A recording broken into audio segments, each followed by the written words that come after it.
I did apologize to the president. President was offended by the act, or by the ad rather, and it's not something I would have done, which is to put in place that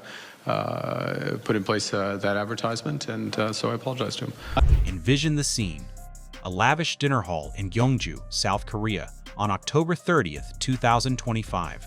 Where the clink of crystal glasses and murmurs of global leaders fill the air during the Asia-Pacific Economic Cooperation (APEC) Summit. At one end of the table sits U.S.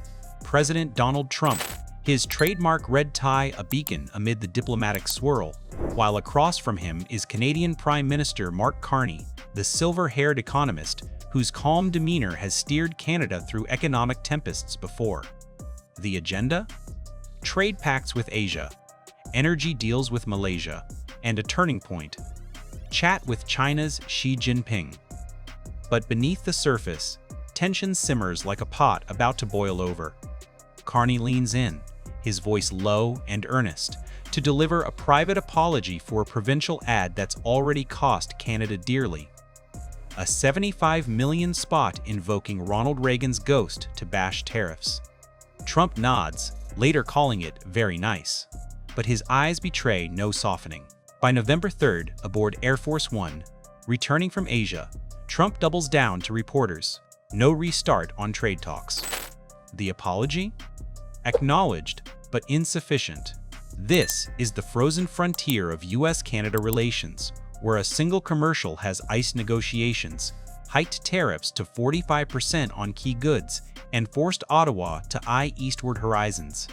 What began as a bold Ontario gambit has morphed into a masterclass in diplomatic chess, with egos, economies, and old grudges moving the pieces. The apology itself was a quiet affair, tucked into the summit sidebar amid broader overtures like Carney's LNG pacts with Vietnam and critical minerals accords with India. "I did apologize to the president," Carney confirmed to reporters on November 1st, his tone as steady as the loonie's recent dip, as he prepared to jet back to Ottawa after a week of Asia-Pacific schmoozing. He'd pulled Trump aside during the South Korean-hosted dinner, explaining he'd reviewed the ad. Reagan's warning, with Ontario Premier Doug Ford beforehand and explicitly advised against airing it. "It's not something I would have done," Carney added, underscoring that trade diplomacy is federal turf, not a provincial playground. The spot, a one-minute montage of Reagan's 1987 radio address decrying tariffs as a tax on American families that sparks retaliation, had aired nationwide in the U.S., including primetime World Series slots at a staggering 75 million taxpayer tab. Clips showed Michigan auto workers stung by pricier parts and Texas builders cursing lumber costs, all laced with orchestral swells evoking quiet defiance. No direct Trump slam, but the subtext roared: his America First duties.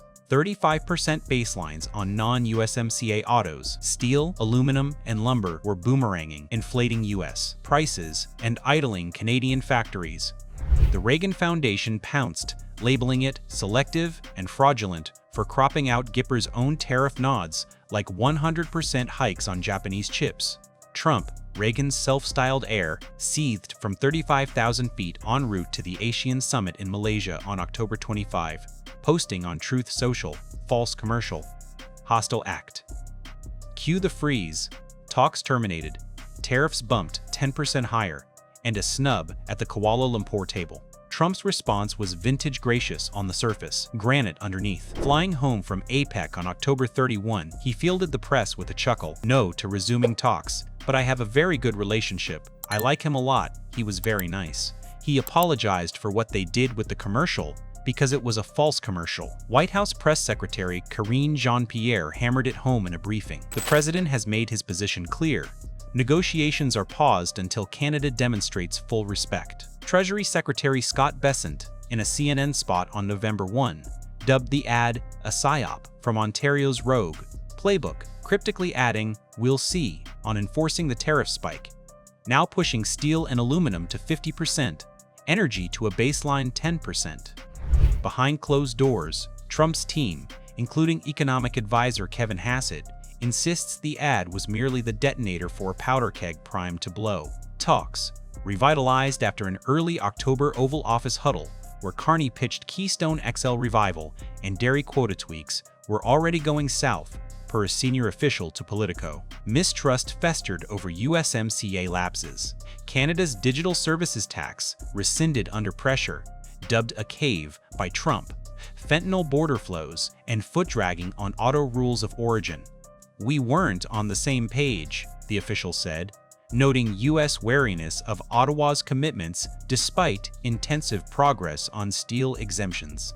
Trump, content with the USMCA he forged in his first term, complete with those 35% non-compliant levies, has little incentive to bend, especially with Supreme Court tariff challenges looming in November.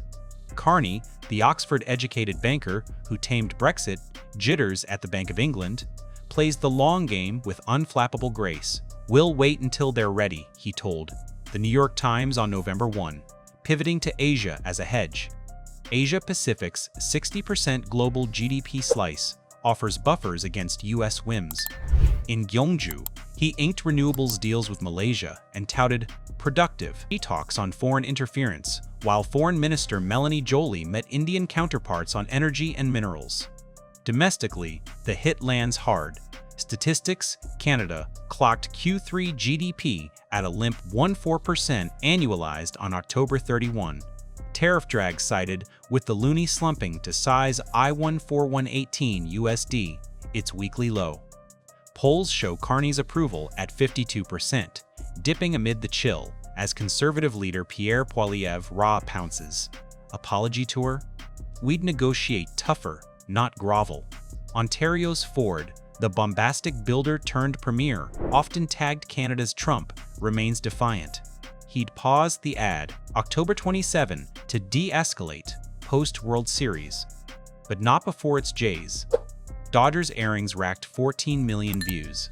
"I consulted everyone," Ford insisted in a Toronto presser, demanding U.S. Ambassador Pete Hoekstra apologize for a profanity-peppered gala spat with Ontario's envoy.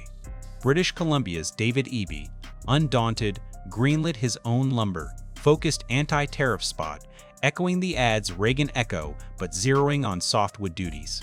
On X, the frenzy peaks, memes of Carney kneeling to Trump snag 50,000 likes, while Reagan revenge trends with clips of the Gipper's gravelly warning. Users split between "Ford's a patriot" and "wasteful psy-op." The economic tremors underscore why this isn't mere theater, it's a supply chain sledgehammer.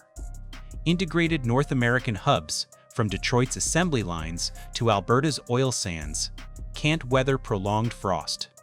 U.S.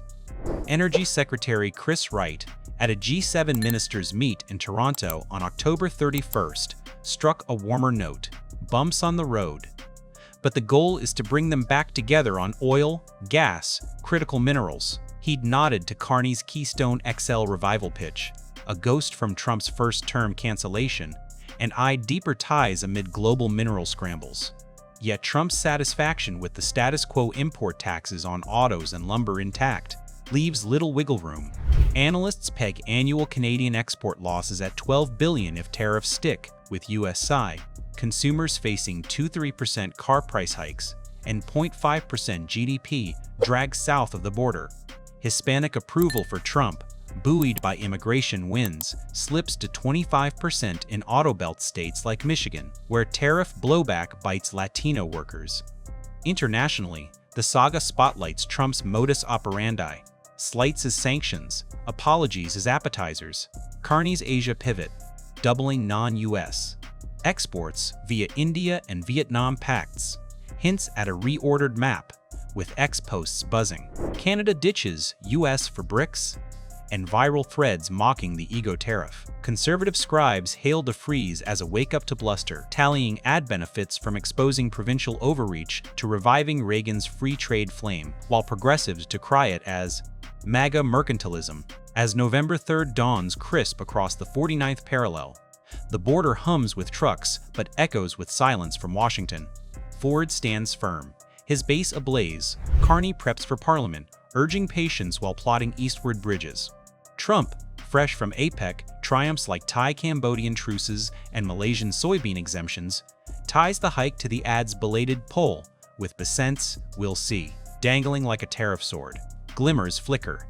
Senate murmurs of blocking the levy, writes olive branches, but mistrust's chill lingers.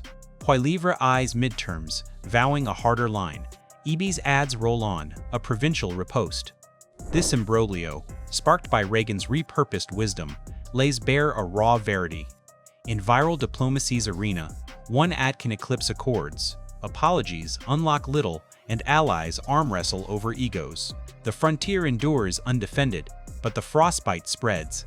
Jobs chilled, prices pricked, horizons redrawn. Will a keystone thaw or a court ruling melt the ice? For now, the talks hibernate, and North America's economic heartbeat skips uneasily, waiting for the next warm word or winter's deeper bite.